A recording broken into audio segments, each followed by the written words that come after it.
The Sacco Vanzetti case took place, and I remember coming up here. I don't know who I came up with, but we did come up here, and about 1 o'clock, and the paddy wagon pulled up to the front of the courthouse, and the cops took Sacco Vanzetti in.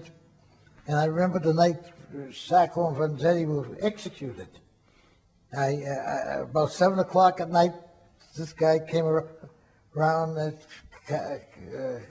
Sacco and Vanzetti executed, and when Lindberg flew the ocean, somebody came around the newspaper, Lucky Lindy flies the ocean, and all that stuff. You didn't have too many telephones or anything in those days. The only way you could get news out is the newspaper, That's why the newspapers declined so much.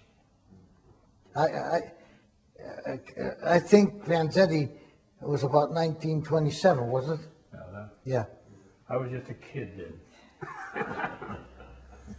Joe was a little older than I. Oh, yeah. But as I say, I remember the paper boys coming around in both cases. As communication in those days wasn't telephone. I don't remember when I started to use a telephone, but there was no kid when I started to use it. And the paper boy would come out the streets, extra, extra, and Sacco Vanzetti executed.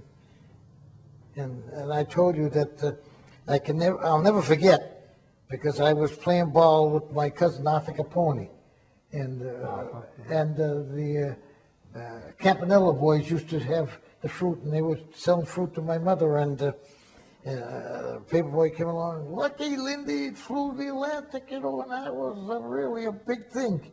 Everybody was singing the song Lucky Lindy, That was really, I think, one of the big events of my day.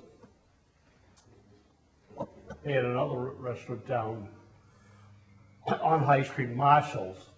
And what I remember about that, at the time I was at the junior high, and the Millen Faber trial was going on, a very famous murder trial that appeared at the courthouse. Yeah.